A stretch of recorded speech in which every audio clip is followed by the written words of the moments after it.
Assalamualaikum dan selamat kembali ke tutorial Empire Website e-commerce platform. Dan dalam tutorial kali ini saya akan ajar cara untuk kita nak ubah kita punya top bar. Jadi top bar ni sebenarnya adalah bahagian di atas kita punya header. By default dia sebenarnya dia disable. Jadi kalau anda nak gunakan bahagian top bar ni, anda perlu enable dekat kita dalam sistem lah. Okey. Jadi kalau nak enable dia macam mana? Okey, jadi yang pertama sekali kita perlu pergi ke bahagian appearance. Kita pergi ke bahagian theme option di sini. Okey. Okey, nanti di bahagian header ni anda akan nampak satu section ni di mana dia tulis top bar. Anda hanya perlu enable saja di sini dan save changes. Dan okey, untuk top bar dalam template kita ni, kita support untuk information, phone number, email, Facebook, Twitter, LinkedIn, YouTube, Pinterest, dan RSS. Okay, jadi macam mana dia akan layout dia. Okay, contoh dia lah, misalnya kalau anda nak letak email kat bahagian top bar ni, so memang dalam template ni dia dah support konteks dengan social. Jadi anda hanya perlu masukkan data dan nanti dia akan keluar dekat kita punya laman web lah. Okay, contohnya email ni saya letak email company saya, contoh dia,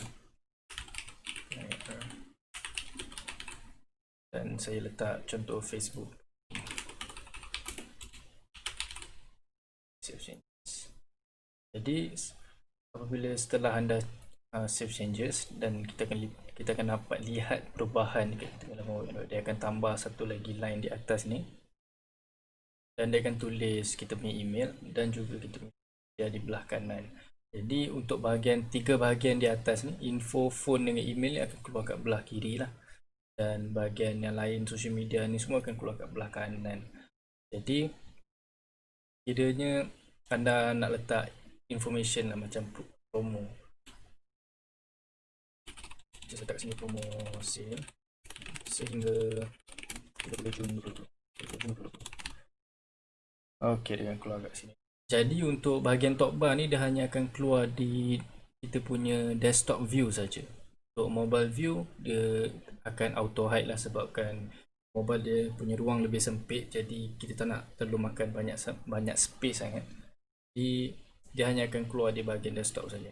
Jadi kalau anda tengok kat mobile phone, bahagian top bar ni walaupun anda dah enable, dia tetap akan tak ada lah. Okey.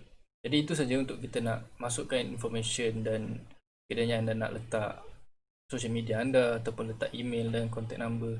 Dan yang paling bagus ni kalau anda letak email di sini, kalau letak email di sini,